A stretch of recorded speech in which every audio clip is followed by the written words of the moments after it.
tassa bhagavato arahato samma sambuddhassa. Namo tassa bhagavato arahato samma sambuddhassa.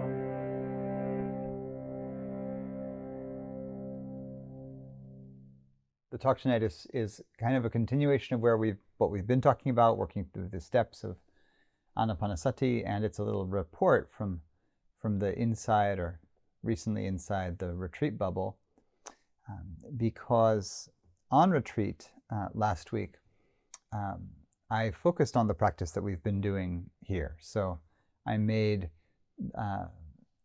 was doing a form of what you could think of as concentration practice or samadhi practice. So just staying with one thing the whole time, which was the breath and the whole body generally, and really using the sequence of steps known as Anapanasati as the basis for that practice. So it was lovely to go back into, in a full-on kind of way, this thing that we've been talking about for a couple months, and I've been giving y'all instructions in and really delighting in this aspect of meditation practice recently. So that's what I did. So here's a little refresher then on those steps with a little bit of kind of report from the field. And the emphasis, like I wrote about today, is a little bit on how we might think about thinking in relation to concentration and meditation and mindfulness. So Anapanasati, mindfulness of in and out breathing, is, as we've been discussing, laid out in a series of 16 steps, 4 sets of 4.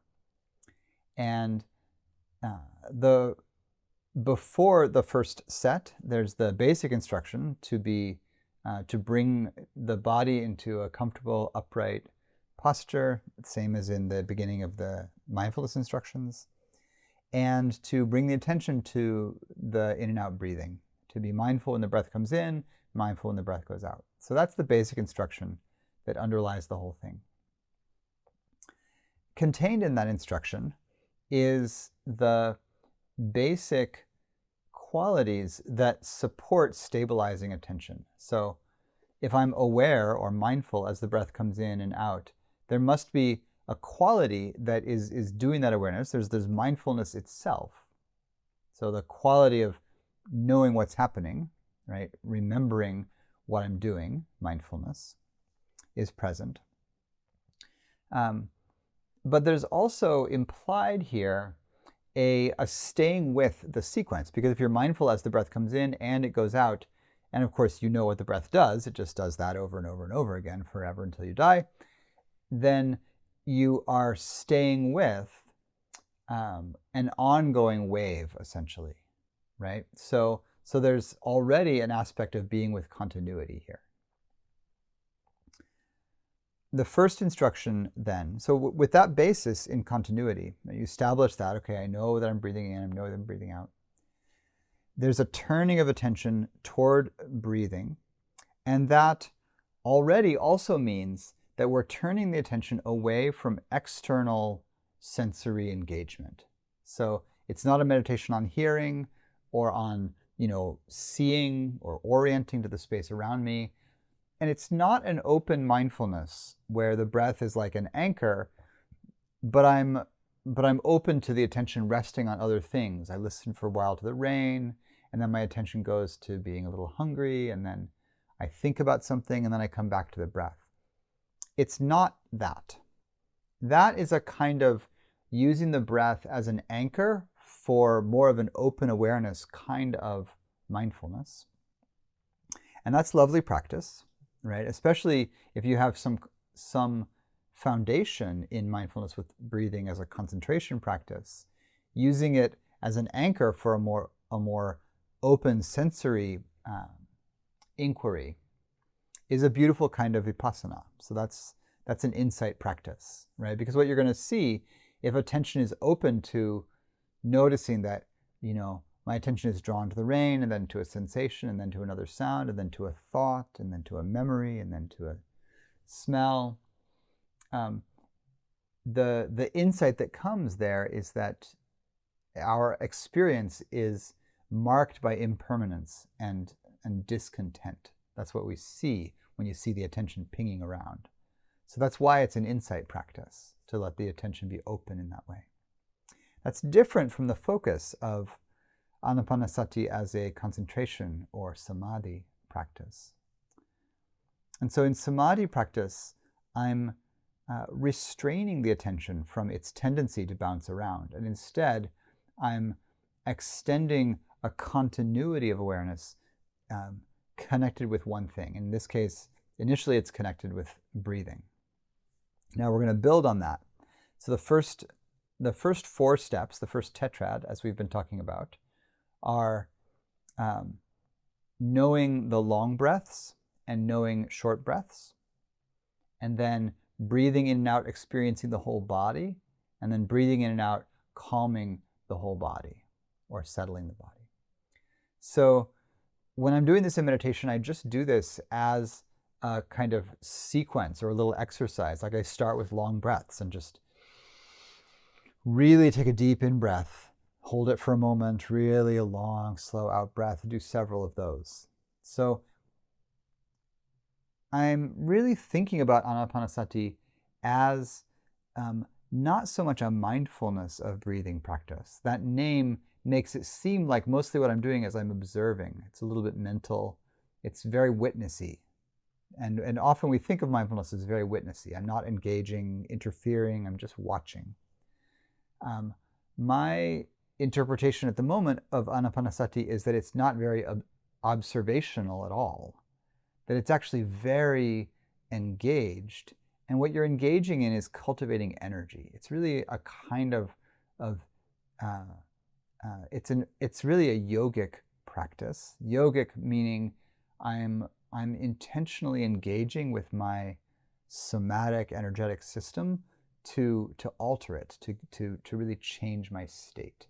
That's what I'm going to call kind of yogic kinds of practices.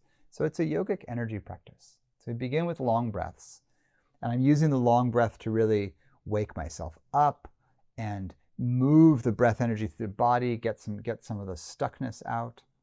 Do several of those. And then the second step is short breaths. And so you can just use that to mean let go of doing intentionally long breaths and come into a natural breath, let the body just breathe in whatever way it likes. Or you can really go short breaths very particularly, and I'll do that by focusing on, this is getting a little bit ahead of the second step, but I'll focus on stilling the body, getting really relaxed.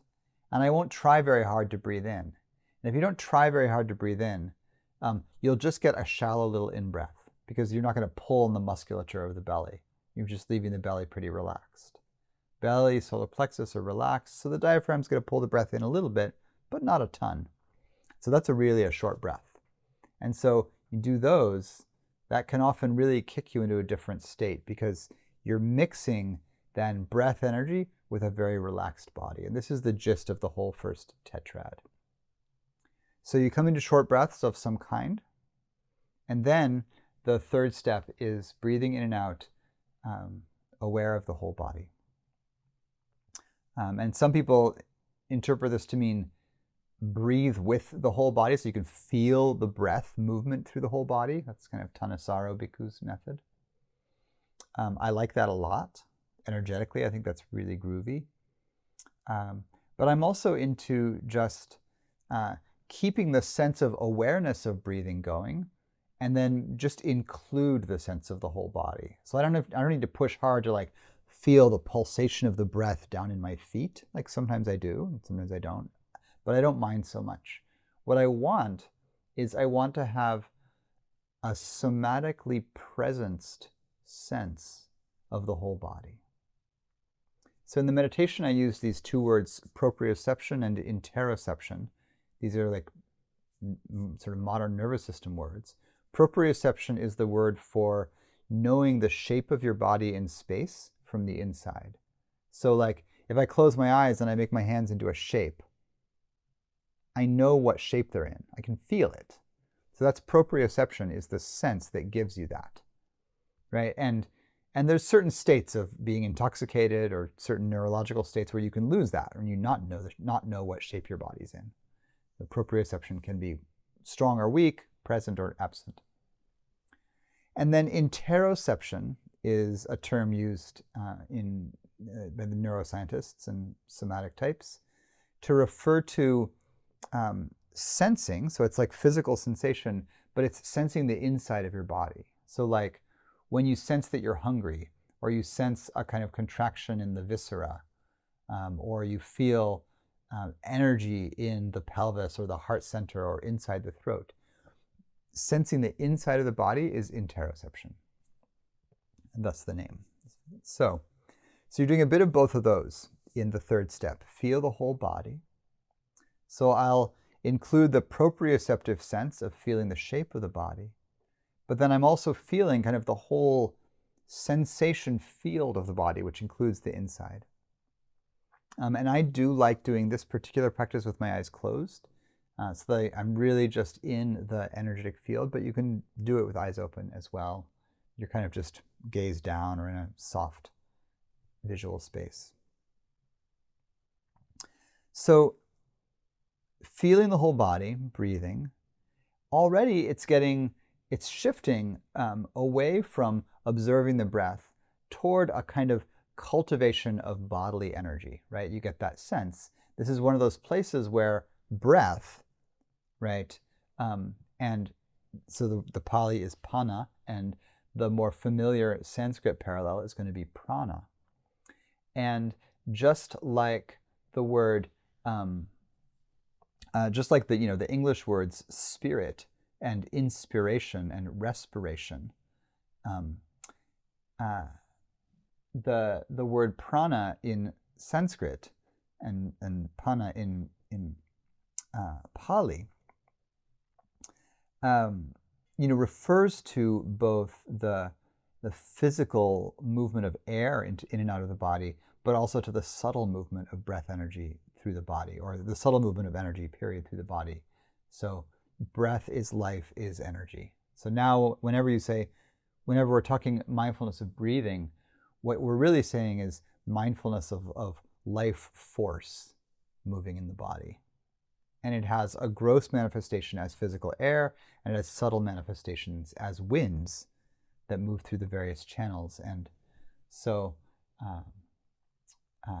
and the energetic channels that move through the body, the energetic directions, are called winds. It is wind moving in the body. So in the South Asian system, that's the element that's understood to be moving. So already we're shifting toward this being really an energetic cultivation practice. And then in the fourth step, there's the Pali is pasabhyam.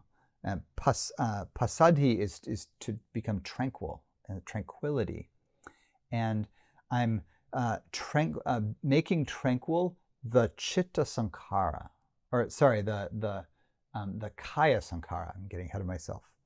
So step 3 was whole body, sabba kaya, sabba whole kaya body. Step 4 is tranquilizing the body, and it doesn't say tranquilize the whole body. It doesn't say sabba kaya. It says tranquilizing the kaya sankhara. I'm not going to do too much of the Pali, but this one's interesting. Sankhara is volitional formations or karmic formations, and it has to do with choiceful or intentional action. So like when I intend to reach my hand down and pick up the water glass, that's volitional, right? I did it on purpose. And so sankhara is a really complicated word. It appears in the aggregates, it appears in dependent origination. It's the stuff that is the result of volition moving. So volitional bodily movement is like moving on purpose, right? So one interpretation of the fourth step is relax the body. That's the easiest kind of simple way we can talk about it. Contact breathing with the whole body, and just relax, just a reminder, relax your body. That's really nice. But relax the body isn't entirely what Kaya Sankara really means. You could also interpret it as stop doing any volitional movement. So you know when you're sitting in meditation and there's little impulses that come all the time, little impulses to adjust your posture or to kind of move, squirm a little bit, or to sort of itch something or move your hand or adjust your neck or even like get blinky or, impulses to move your body in some way will come at some point. Step 4 may be saying, don't follow those. Just let those impulses go by. And this is a very particular discipline in itself, to not respond to an impulse to move. It takes some doing. And so I interpret it both as that and relaxing. And they really come very much together. It's like the impulse to move, it is a kind of muscular stimulus, right? The brain or wherever they come from sent a little electrical ping to the muscle, and the muscle's like, I want to do a thing.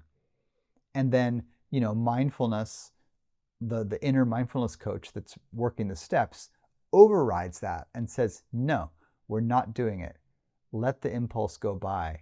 And for a moment, it's like, oh, but I want to do the thing.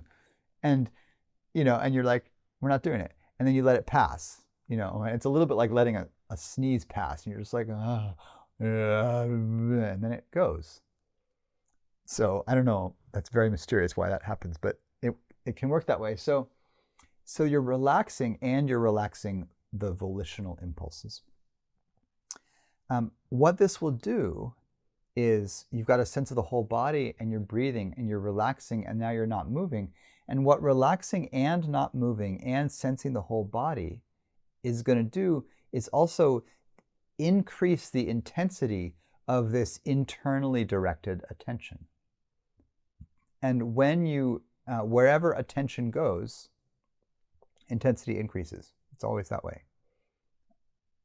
Maybe it's not always that way. It's often that way. So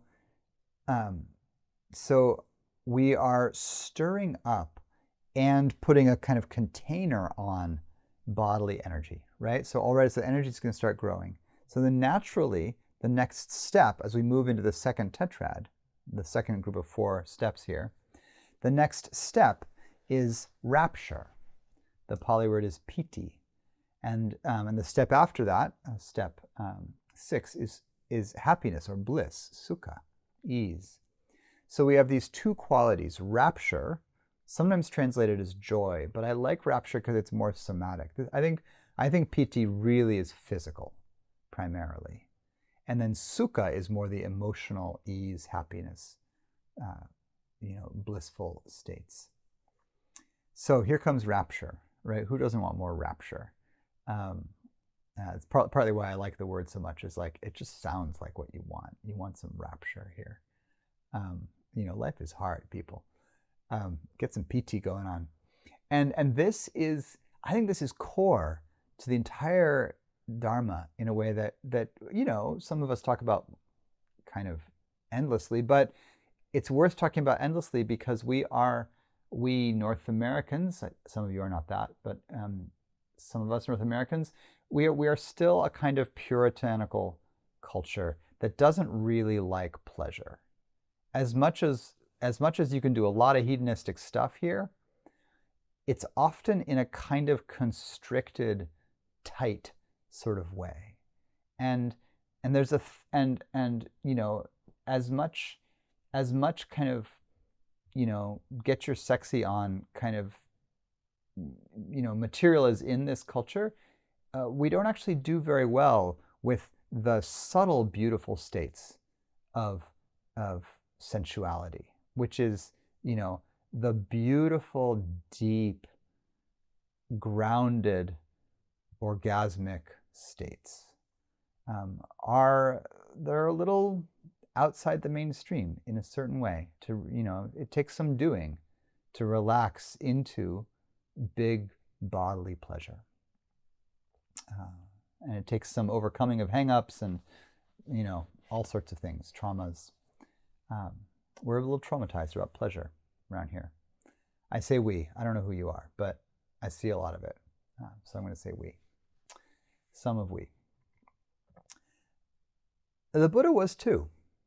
And a lot of folks around him were these ascetics who really believed that torturing the body was a really reasonable way to come to spiritual purification.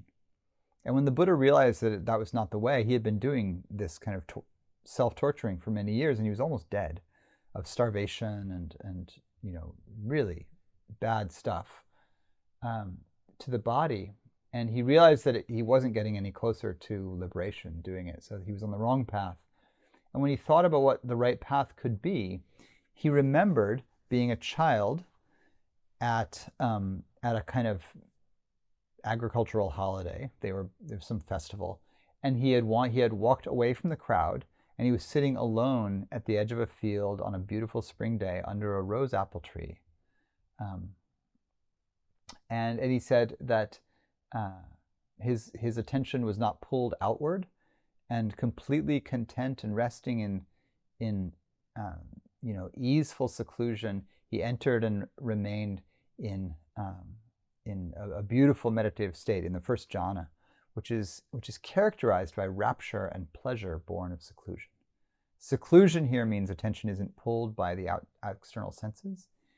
And what happens, and this is, I don't completely know why this happens. This is a nervous system thing that human nervous systems, when they're healthy, can do, which is that when attention is not pulled away and it just rests without moving very much in contact with the body in a non-distressing way, this really pleasurable energy can fill the body. And it's not that far away, actually. Many of you know this pleasure. And so the Buddha said, and he hadn't trained as a meditator. He was a kid.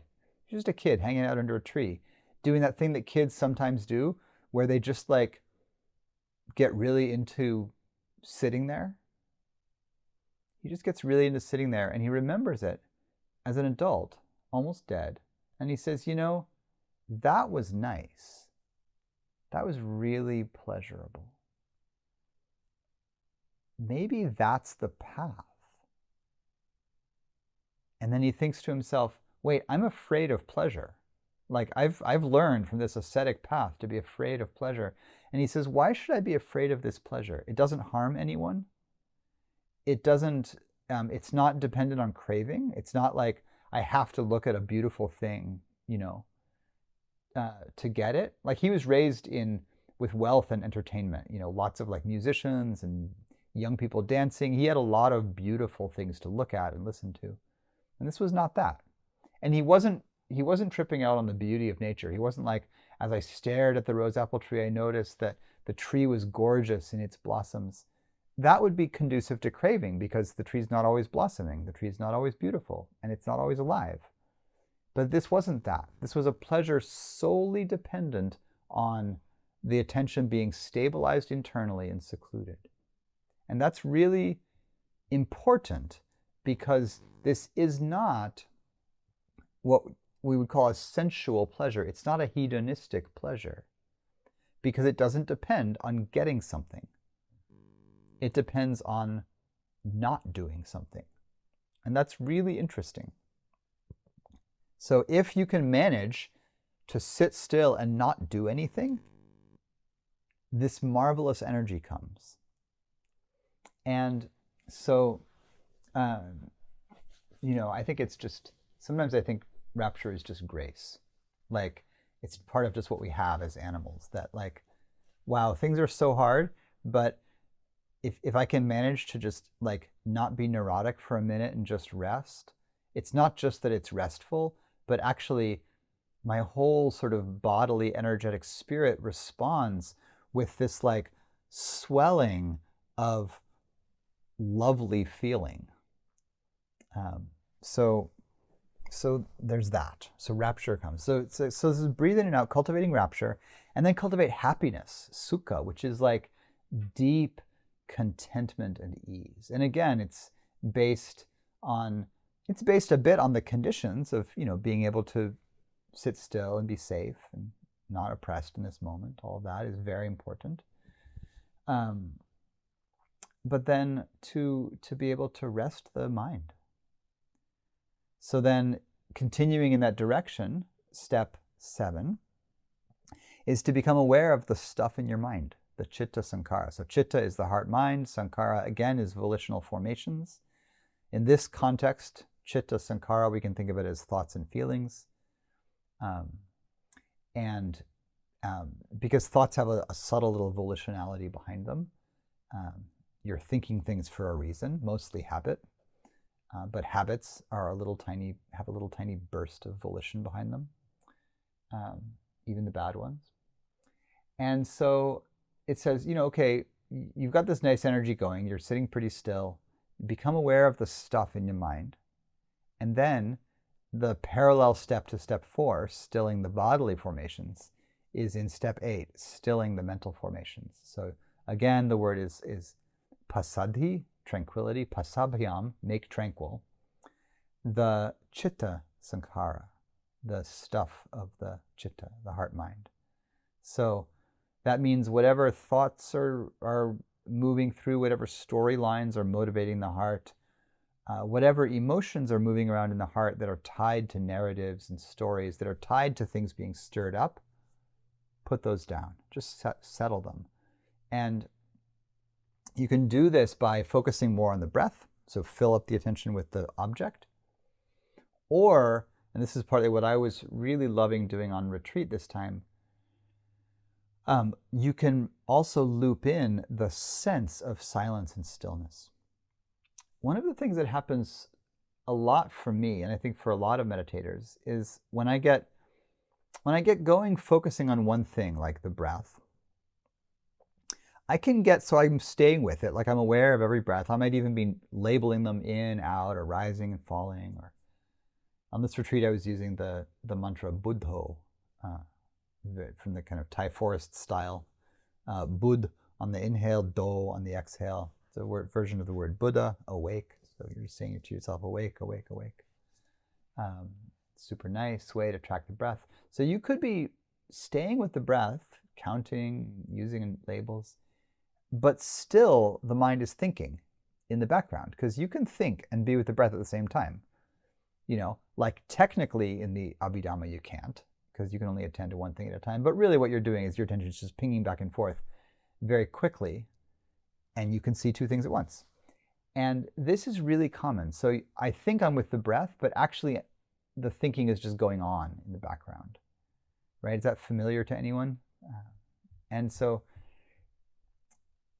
one thing you can do here is, and that can just be frustrating, because concentration is not actually really deepening. And I think what's happening is I'm kind of skating on the surface of concentration, but there's not really vitaka and vichara. I'm not really connecting and sustaining that connection. I'm lightly connecting, and then other things are happening kind of on the periphery. So I want a stronger connection than that. And so what I'm going to do is I'm going to connect with the breath, but I'm also going to, it's almost like listen for the silence in the mind space. So I'm going to listen to make sure there's not a thought story going on at the same time as I'm with the breath. So I'm tracking a couple of things, actually several. At this point in the sequence, I'm still tracking in and out breathing. I'm tracking the sense of the whole body. So I want to keep the energetic sense of the whole body present in attention. I'm tracking the relaxed energetic presence through the whole body, and I'm kneading the rapture into the whole body. Right? It's in step 5 where you bring in the image again that I used in the meditation, the image from the description of first jhana, where it says, just as a bath attendant or a bath attendant's apprentice needs water by dripping it into a ball of bath powder and then kneading it so that the entire ball of bath powder is fully saturated with water but does not drip. This is a very specific simile, right? Check out how precise that image is. He's like, what's going to exactly describe what I'm doing in meditation? He's like, oh, I remember when I was rich, somebody would prepare my bath and they did exactly this, kneading water into this ball of powder. That's what it's like. So in step 5, rapture, that's what you're doing. You start to knead rapture into the whole bodily energetic space. So then you're kneading rapture and pleasure, piti and sukha, into the whole body so that it's saturated, moist, not dripping, but full with this rapture. Don't let any leak out. So you're tracking all this stuff, right? Whole body, breathing, energy, rapture, happiness, and I'm massaging it into the whole system.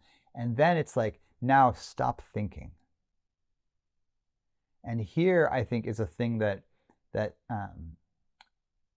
sometimes can be really nice to focus on. And on my retreat, this was one of the places I spent a lot of time kind of trying to really practice with and hone in on and focus on, which was, while I'm doing all of that, don't let it become a habitual where you can kind of like wander into a kind of shallow concentration and then the thoughts are bubbling in the background. Instead, I'm going to do all of that and I'm going to keep listening for the stillness of the mind, for the chitta sankhara. And remember, just like with the body, that sankhara is volitional. And so there's a way that I'm going to stop intentionally moving the body. I'm going to stop intentionally moving the mind stuff. And that really means story. So, I'm meditating, I think of something, I think of a friend, and along with the friend comes the impulse to think about a conversation that I had with them, right? Because thinking about them kind of pinged a narrative sequence that I have going on, right? That narrative sequence has volition behind it. There's a little doing in following that thread. And so stilling the chitta sankhara is going to mean don't follow that thread, in the same way that you're not following the impulse to move the physical body. Right? So now we've got a really still and relaxed physical body, and we're going to work toward a really still and relaxed mind that's not following any impulse to talk to itself. And at this point, what we have is, if we've really settled the body and settled the mind, then the main thing we're doing is we're just staying with this kneading process, with the rise and fall of the breath, and with the kneading of rapture into the whole body.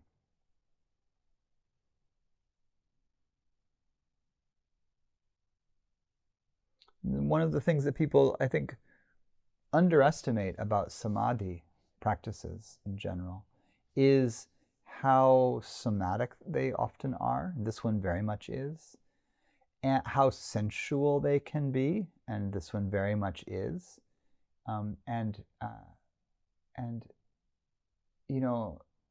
Later in the Hindu and Sikh yogic traditions, and in the Tibetan, Vajrayana, Himalayan tantric traditions, this whole exact same process will be connected to what will later come to be called Kundalini, and it'll get connected to working with sexual energy. Sexual energy is just energy that has a certain manifestation in the body, but always generally what you're doing in the sexual yogas is contacting that energy through that very potent channel, and then doing the same thing with it, spreading it through the whole body, lifting it up instead of having it be concentrated in one area, spreading it out, moving it with the breath. All of this is going to become very familiar, yogic technology over the next 1,000 years. But this is one of the earliest manifestations of it, right? This is still, 400 or 500 years before the Common Era. So this is a full 1,000 years before the early tantras will be written. And it's like 1,500 years before the first Hatha Yoga texts will start to use breath holding and strong breaths to move energy around internally. But I think we can really feel a connection between the instructions in Anapanasati that are really telling us to cultivate this very, very awakened, vibrant, somatic, energetic presence, and then the cultivation that will come later. And this piece about thinking, I just think is really important. I won't say more about it because I want to open for some discussion here, but just that you've almost certainly heard in the insight meditation world, and probably in the Zen world as well, and in other places, Dzogchen, other things, that that practice is not about stopping thinking, but just being mindful of thoughts as they come and go. I think it's a fine instruction, but it's not a concentration instruction, and it won't help increase focus, and it won't help increase rapture. It won't help with this process of cultivating a deepening of somatic fullness, which is going to be so tremendously supportive as we build up toward deeper samadhi. So as we are working on samadhi, working on gathering the attention, honing our energy, kneading the rapture and pleasure born of seclusion into the whole body, it's actually very helpful to not just let thoughts come and go. I don't know about let. They want to do it. I don't know if I'm letting anything. It's really just like I guard the gate or I don't. And there is a very classic simile for mindfulness, that mindfulness is like the guard at the front gate of a city that only has one entrance in and out of a huge walled city. And the guardian at the gate, the doorkeeper, watches everyone coming in and out. And if they're wholesome, they let them in. If they're unwholesome, they keep them out. And so this is a simile for mindfulness having a protective function and not letting in the hindrances. And the thinking mind is so often veiling a hindrance. It's restless, it's anxious, it's worried, it wants a sensual object, it doesn't like something that's happening, it's doubtful. So the metaphor of mindfulness as a gatekeeper would actually say, don't tolerate those thoughts, don't let them in. Don't let them into the city. The city is the body, of course, the body heart. Mindfulness is actually there to protect you from those, not just to observe them. So, and in Anapanasati, I think that's very much the case. The stilling of the Chitta Sankara, the stilling of the Kaya Sankara supports this deepening internal sense of the body as a very full, radiant field of a quite pleasurable energy. And as we go on into the next steps, there's really going to be then, that's going to become even more subtle, become aware of the chitta, and then gladden or bring joy and uplift to the heart-mind itself are the next steps coming in the sequence. All right, so blessings from retreat and from the extraordinary pleasure of getting to hang out with beautiful people for 8 days, massaging rapture and pleasure into this old body. What a nice thing to do. So